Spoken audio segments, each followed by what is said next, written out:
Hi, this project started replacing a radio in a 2009 Jeep Grand Cherokee Limited 4x4. I decided to use a CGAV radio because I prior to this replaced the radio in a 2014 Toyota Highlander, and I loved the CGAV radio. It was really good and efficient, so I decided to give it another try, specifically because I could find a radio that would fit directly with absolutely zero modifications, no cutting, no enhancing, no nothing, directly into the Jeep Grand Cherokee slot. It was the only one actually, but I'm glad that the only one was a CGAV radio because I love the CGAV radio from prior experiences. This project started because I was looking for a car for my younger teenager daughter, and I didn't want to spend a lot of money. So I came across a used 2009 Jeep Grand Cherokee Limited 4x4, but the camera was horrible, the backup camera, and the radio wasn't too bad, but no Apple CarPlay, Android Auto. So when I came across this car, it had a clean Carfax, only 37,000 miles. I decided, you know what, I'm just going to go to the trouble and replace the backup camera and the factory radio and see how it works out. So this is how the project began.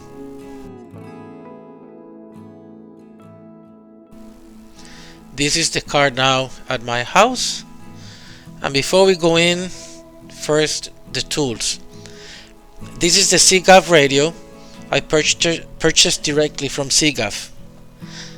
It's a 7-inch screen. It has Android Auto and Apple CarPlay. Great little radio, and it fits right in, exact same dimensions and everything from the OEM factory radio. This is the camera. I'll talk more about the camera later, but based on specifications and camera size, this is the best one I could find that would fit in the back bracket. And I also purchased an adapter for the GPS antenna so that I can reuse the factory GPS antenna instead of installing a separate GPS antenna for the radio. Now, going back to the camera, one challenge that I had was that the camera was slightly smaller than the plastic bracket where I wanted to put it in, and I had to look for like an O-ring or something to put in between. And I had two issues. One, the O-ring had to be very, very thin so I could fit the camera and the support spring that you see behind it, and also it had to be the right diameter inside and outside. Then looking in Ace Hardware's, Home Depot, Lowe's, many other places, I couldn't find the washers. Online I only could find hundreds of them that I could buy at a time, and I didn't know if it was even going to work. So I was about to give up when I found these plastic leg tips that are hard enough to support the camera. The camera doesn't weigh much, and all I had to do was cut it to the internal diameter and outside diameter that I needed and just trim it in one side, and it should work, right? Now here's the box of the Natica camera, and this is the package of the GPS adapter for the GPS antenna that I bought, and this is the box of the CGAV radio.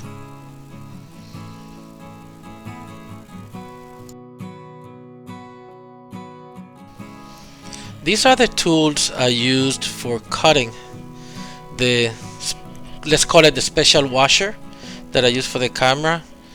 I used a 13/16 to cut the inside diameter, and then I used these little filing stones to trim, make it smooth and make it fit.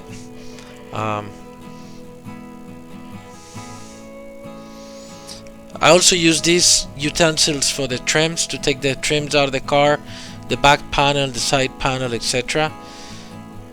And this like permanent glue that can be removed. This is awesome. Don't leave home without it. The 3M gray tape. I used this double-sided tape to attach the camera wire on the headliner to keep it in place. This is a camera once installed, and you can see the washer, how it looks. It looks really good. It doesn't fit perfect right now. I had to trim it a little bit more. A word of caution, I was a bit lazy and I didn't take it all apart to trim it, and I ended up scratching a little bit. You'll see it in future videos. So don't do what I did. Now here's where the original camera is embedded into. It's a metal case. Now I saw a video where somebody actually put the camera in here. I tried. I had a different camera that was small enough, but it was just too tight, too cumbersome, too complicated, and it was so much easier to just put it in the outer plastic bracket, and it's strong enough, and that's what I did, and it looks awesome and it works awesome. As you can see in the close-up here, notice that it's also a tiny little bit scratched. Don't do what I did. Take the time, take it apart to trim it. It doesn't affect the functionality, it doesn't affect the image, it's just cosmetic. But if it wasn't for the little scratch, it looked awesome. Here I also made a little boo-boo. I knew this, but I forgot about it. I just tapped into initially to the black and red cables, and the black and red are not the power, even though they're black and red.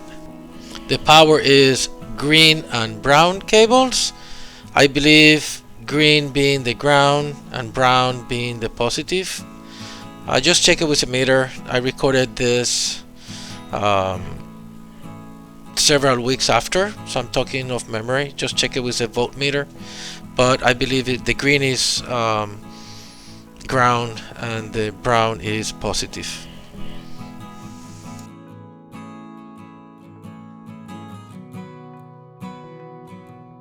One thing I do want to mention is that together with the video output plug, there's a trigger wire to connect to the car or the radio that tells when the car is in reverse. However, the CAN bus in this case knows when the car is in reverse, so I did not connect that trigger wire. I left it disconnected. It works perfect.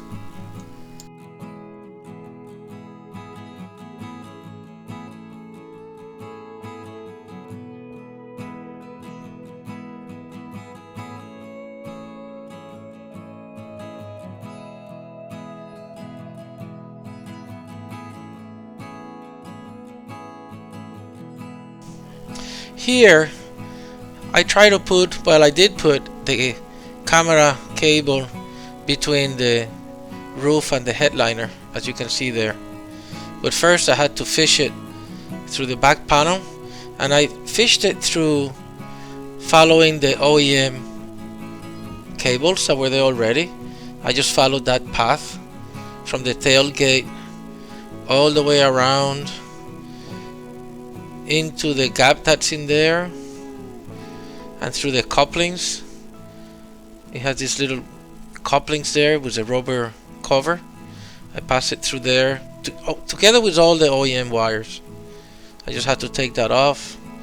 Then I went across the headliner to the right.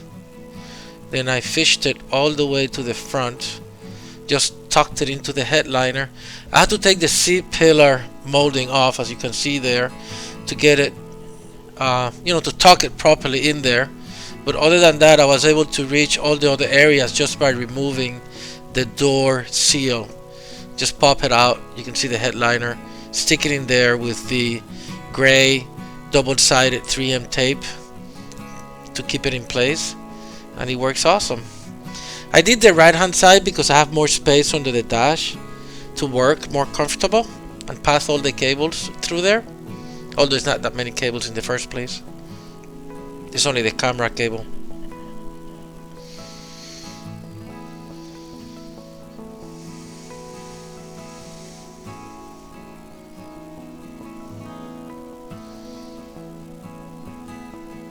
So if you remove the door seal, you can see there.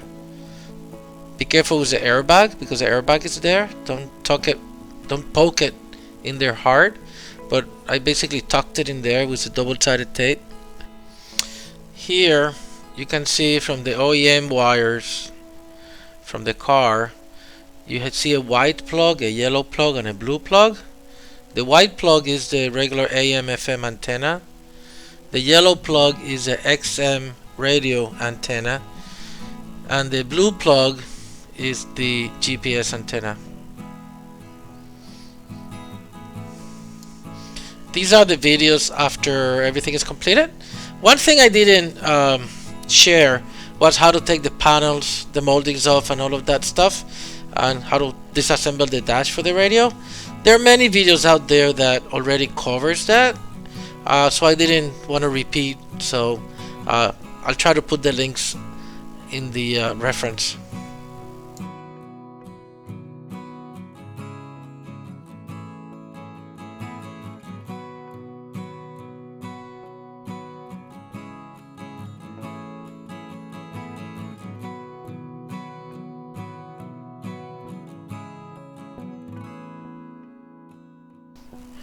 You can see there in the top part, I need to talk a little bit more. I'll do that later. I just noticed that while doing the video. But other than that, it looks factory.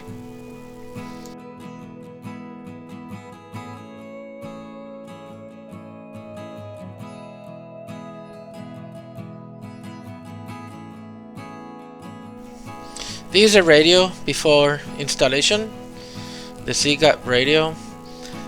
You can see the little Wi-Fi antenna sticking out to the back. That's the GPS antenna adapter.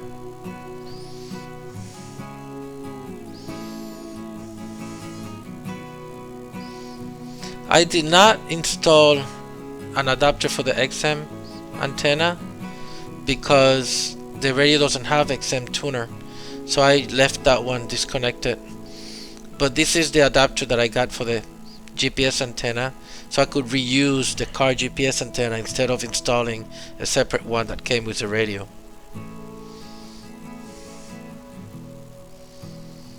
This is a CAN bus.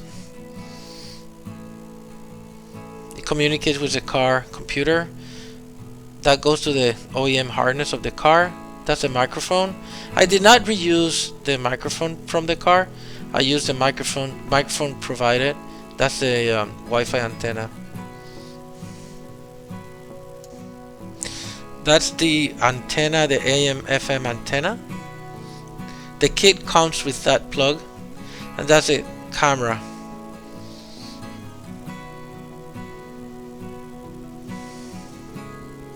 That's a GPS antenna,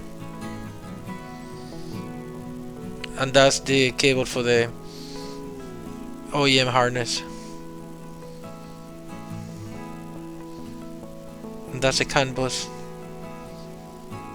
Very simple, just a few cables and call it a. That's a USB. That's for the USB cables. Now after installation, this is how long it takes for the radio to boot. It could be faster. It takes a few seconds, but once it's up, it's very good. There's a Jeep logo, pre-configured. You can change it, but it's pre-configured once you order it for Jeep.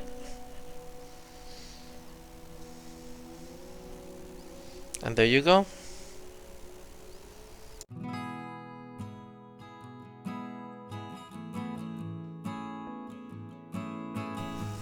The C-Link is what connects to Android Auto or Apple CarPlay.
I wasn't sure where to pass the USB cable, and I didn't want to drill visible holes in the console, so I just passed it under the console through the side and then up there.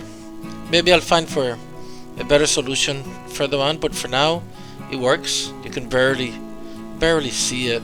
I tucked it under the console there.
A couple of notes.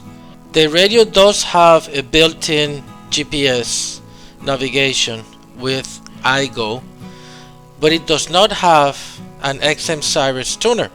For me, that was not an issue. I don't use it. Nobody in my family uses it. For someone else, it might be different. That's why I did not hook up the XM antenna.